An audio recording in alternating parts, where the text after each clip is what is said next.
नमस्कार, स्वागत है आपका हमारे चैनल पर। साल 2026 की शुरुआत हो चुकी है और 2026 का पहला आईपीओ आ रहा है और साल का पहला ही आईपीओ धमाकेदार हो सकता है। ये IPO Bharat coking coal limited company लेकर आ रही है।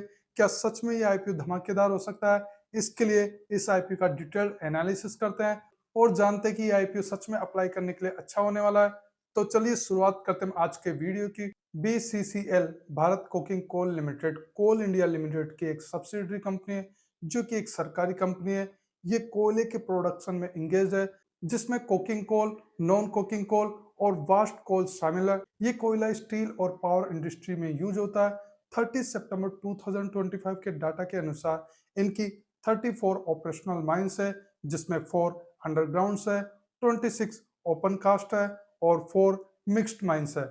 कंपनी झरिया, झारखंड और रानीगंज में माइंस ऑपरेट करती है। भारत कोकिंग कोल जनवरी 1972 में इनकॉर्पोरेट हुई थी। इनका हेडक्वार्टर धनबाद और कोलकाता में स्थित है। ये एक सरकारी कंपनी है तो गवर्नमेंट की होल्डिंग भी इसमें 100% है, लेकिन आईपीओ इशू के बाद में इनकी होल्डिंग 90% रह जाएगी।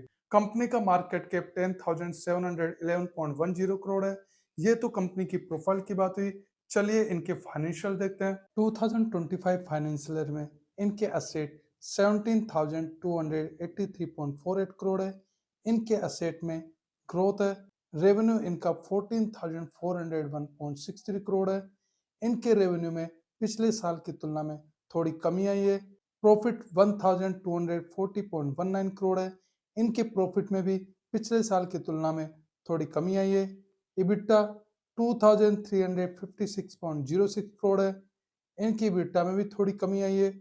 नेटवर्थ 6,551.23 करोड़ है।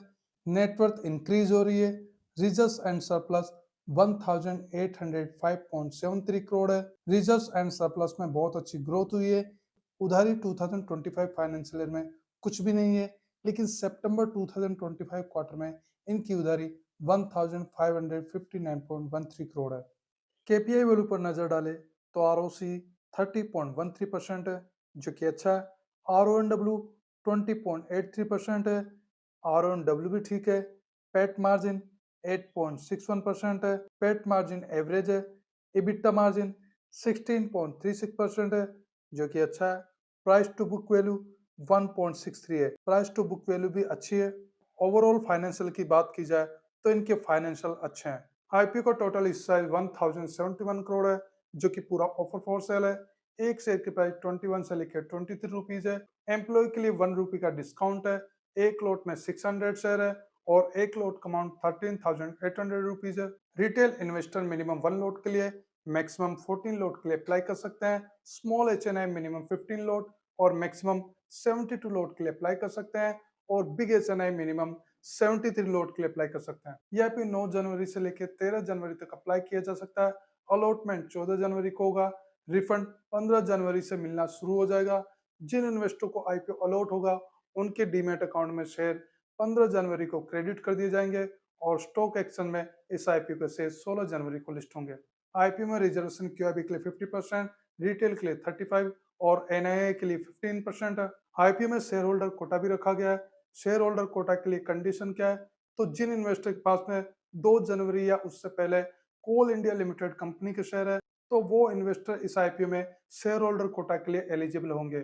शेयर होल्डर कोटा के लिए 2 जनवरी रिकॉर्ड डेट इसलिए क्योंकि कंपनी ने अपनी आरएचपी फाइल 2 जनवरी को की है। शेयर होल्डर कोटा में मैक्सिमम 2 लाख तक का अमाउंट इन्वेस्ट कर सकते हैं। अगर कंपनी के एम्प्लॉय इस आईपीओ में इन्वेस्ट करना चाहते हैं तो उनके लिए 3 कैटेगरी में इन्वेस्टमेंट के लिए ऑप्शन खुले हुए हैं। कंपनी के एम्प्लॉय कैटेगरी में अप्लाई कर सकते हैं। इसके अलावा दूसरे ऑप्शन है शेयर होल्डर कोटा और तीसरा ऑप्शन रिटेल कैटेगरी या फिर एनआई कैटेगरी में अप्लाई कर सकते हैं। जिन रिटेल इन्वेस्टर के पास में 2 जनवरी या उससे पहले कोल इंडिया लिमिटेड के शेयर है तो वो रिटेल कैटेगरी और शेयर होल्डर कोटा में अप्लाई कर सकते हैं और एनआई कैटेगरी के लिए भी सेम रिटेल कैटेगरी वाली कंडीशन लागू होती है। कंपनी का आईपीओ लाने का ऑब्जेक्ट क्या है? जैसे कि इशू साइज का 100% पोर्शन ओपन फॉर सेल है तो आईपीओ फंड का यूज यहाँ कंपनी की ग्रोथ में नहीं होने वाला। आईपीओ के नेगेटिव पॉइंट में वैसे आईपीओ में ज्यादा नेगेटिव पॉइंट नहीं है, फिर भी यहाँ पे एक नेगेटिव पॉइंट है कि कंपनी ने इशू साइज का 100% पोर्शन ऑफर फॉर सेल रखा है। पॉजिटिव पॉइंट में पॉइंट 1 फाइनेंशियल अच्छे हैं, पॉइंट 2 प्रोमोटर होल्डिंग अच्छी है, पॉइंट 3 इशू प्राइस बहुत अच्छी है 0.4। 2025 फाइनेंशियल में कंपनी की कोई उधारी नहीं है। सितंबर 2025 क्वार्टर में इनकी उधारी है, लेकिन उधारी कंट्रोल में है। ग्रे मार्केट में इस आईपीओ के लिए बहुत अच्छी डिमांड है। अभी इसके लिए जीएमपी 16 रुपीज एंड 50 पैसा है।